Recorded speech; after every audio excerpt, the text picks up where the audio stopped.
untuk internnya sendiri aku pernah di PT Petrokimia Gresik itu jadi process engineering. Cuman emang waktu itu kan COVID ya. Jadi magangnya itu internnya itu ya by online. Semacam kerja praktek yang emang jadi silabus mata kuliah wajib dari Undip itu sendiri. Pengalaman kerja sebelumnya, jadi sebelum join dari MDP ini aku pernah 1 bulan kerja itu di PT Algoritma Data Science School itu sebagai business development-nya.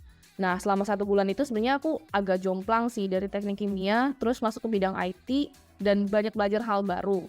Terus akhirnya explore lagi, coba nyari, kayaknya lebih match kalau balik lagi ke dunia tekim. Makanya aku coba balik nih ke marwahnya tekim, dunia perpabrikan, ya join ke Mayora gitu. Kamu mau join ke Mayora itu, emang dari dulu sebenarnya aku mau join ke FMCG, terutama di bidang produk airnya. Nah, kalau misalnya dilihat tuh dari CV ku sendiri, ada bagian yang relate, terutama di bagian water treatment process. Pengalamanku selama kuliah itu sebenarnya banyak yang relate-nya, terutama di pengolahan air.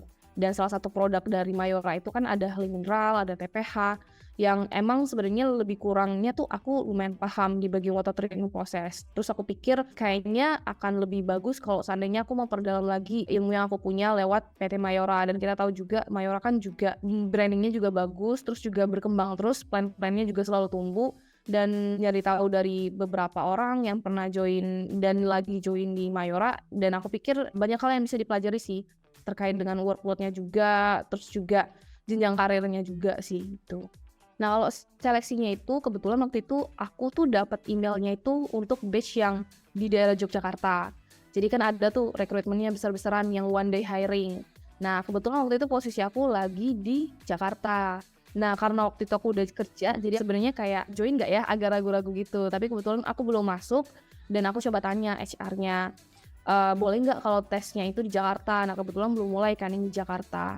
Nah, di sana ternyata ada untuk one day hiringnya juga yang harinya samaan kayak yang di Yogyakarta. Nah, di sana kita tesnya mulai dari psikotes. Terus juga kalau misalnya lulus dari psikotes itu kita bakal tes juga, ada yang tes presentasinya, terus presentasiin gambar, terus FGD-nya juga, sama lastnya itu di HR. Jadi di one day hiring itu siapa yang lolos psikotes tadi bakal lanjut ke yang presentasi sama FGD dan ke HR-nya. Kebetulan dari sekitar mungkin ada lebih dari 50 ya, lebih dari 50 orang yang join, dan kebetulan aku tuh bagian 20 apa 10 ya, aku agak lupa sih jumlahnya. Terus lanjut ke HR-nya, dan setelah HR itu ternyata lolos, dan aku nunggu untuk yang usernya, dan usernya itu online sih waktu itu. Jadi tesnya itu kebetulannya di head office-nya di Tangerang. Yang challenging itu mungkin lebih ke presentasi untuk gambar ya, karena biasanya kan kita kan rata-rata untuk tes itu kan lebih fokus ke FGD, terus juga ngebahas study case kayak gitu kan. Nah, yang unik menurutku ada kayak kita dikasih gambar sekilas terus disuruh buat jelasin, dan menurutku itu unik sih karena kan dalam waktu yang cukup cepat, kayak gambar yang abstrak kita disuruh buat ngedescribe ini menurut kamu tentang apa, moral value-nya apa. Jadi kita disuruh buat nganalisa dan ngerelatein itu ke pekerjaan kita nantinya. Dan yang challenging juga itu sebenarnya yang di FGD-nya juga di focus group discussion-nya. Itu kita kayak bahas tentang permasalahan yang ada di lapangan. Jadi mungkin dari merekanya mau ngelihat ini anak itu udah ngerti belum sih dunia manufacturing. Jadi kalau seandainya di manufacturing itu ada permasalahan tentang SDM-nya, tentang mesinnya, kira-kira problem solving kita apa. Dan waktu itu kan aku kebetulan zaman kerja praktekku kan COVID, aku belum terlalu tahu tuh di lapangan tuh kayak gimana. Karena mungkin udah terlalu sering untuk FGD, dan aku juga pernah ikut kayak problem solving di bidang bisnis. Jadi ketika ngejelasin problem solving itu aku nggak sekedar ngasih tahu, oh ini tuh pembacaan permasalahannya harusnya ngeganti X, Y, dan Z, tapi aku pakai pola, kayak beberapa pola yang kaitannya dengan bisnis lah intinya.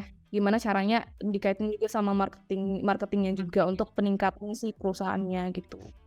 Ketika udah dibagi kelompok, aku nunjukin leadershipku di grup itu. Pokoknya ketika start diskusi itu, aku langsung nge-take handle gimana caranya aku tuh sekiranya dilihat sebagai leader. Jadi aku mulai dari awal ngediscuss ke teman-teman, oke teman-teman, kita ada sebuah topik, gimana cara kita angkatnya, kira-kira ada yang mau mulai atau enggak, dan ngusahain gimana caranya enggak ngedominan. Nah, aku kan nunggu beberapa menit dan kelihatannya enggak ada anak yang mau mulai, dan ketika aku masuk di situ menurutku timingnya pas.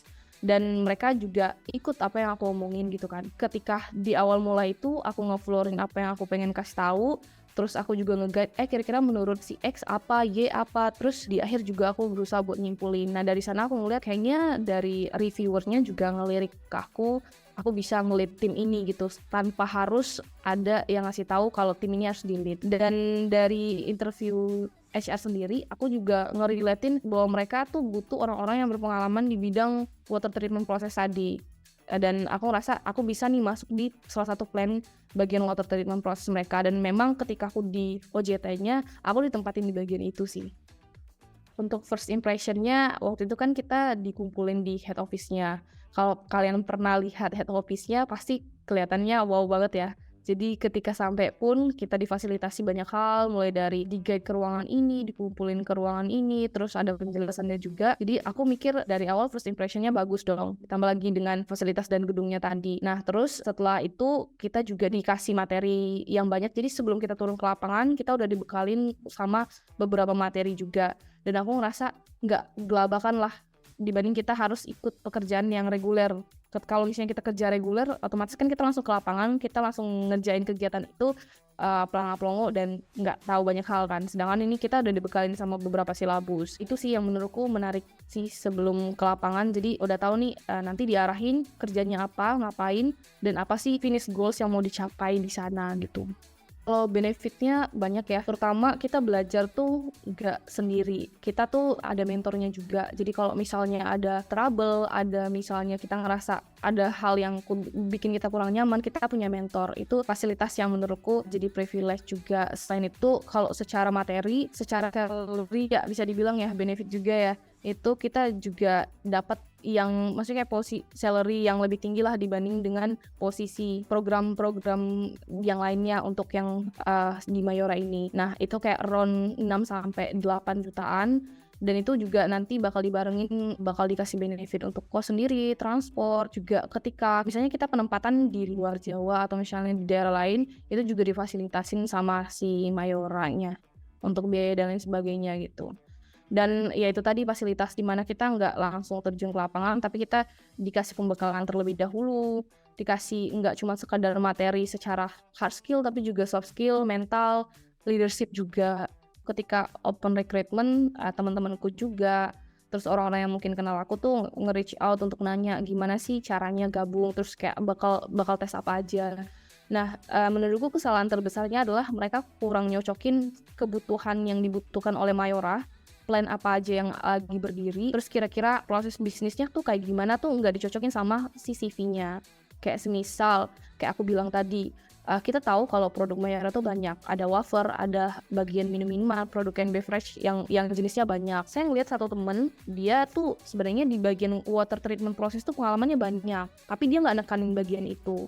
Nah, sebisa mungkin kalian pahamin jenis produk yang mereka bikin tuh apa, direlatin, dan kamu juga nyocokin per departemennya itu, kira-kira kamu tuh masuknya ke departemen yang mana. Oh misalnya kamu dari teknik kimia, tekanin yang paling relate di bagian quality. Kalaupun kamu di jurusan teknik, jelasin kalau kamu tuh pernah nih megang satu project yang kaitannya sama technically. Jadi HR-nya juga tertarik gitu buat nge-hire kalian. Dan menurutku yang diambil sama Mayora tuh bukan yang orang-orang yang prestige, high achiever gitu, itu enggak, tapi mereka lebih ke ngelihat supply dan demand mereka ke SDM yang sekarang itu tuh cocok atau enggak. Terus cuma kayak kamu punya banyak achievement, kayak pengalaman dan lain sebagainya, tapi enggak cocok gitu loh sama apa yang dibutuhkan sama Mayora, enggak bisa direlatin secara CV-nya, secara pengalamannya, atau mungkin kamu udah punya pengalaman tapi ternyata nggak kamu cocokin karena kamu nggak tahu sebenarnya proses bisnis mereka tuh kayak gimana di dalam manufaktur. Jadi saranku lebih pelajarin lagi sih apa yang mereka terus kembangkan gitu. Job desk apa sih di masing-masing departemen si Mayora ini yang sekiranya bisa kamu masukin. Jadi kamu kayak udah reposisi nih, oh kayaknya aku lebih cocok di bagian engineer deh, di bagian production atau apa, udah kamu cocokin nih, biar kamu tuh kayak kelihatan nih aku tuh bakal diarahin ke salah satu departemen ini gitu. Mayora itu sangat menguji resiliensi seseorang.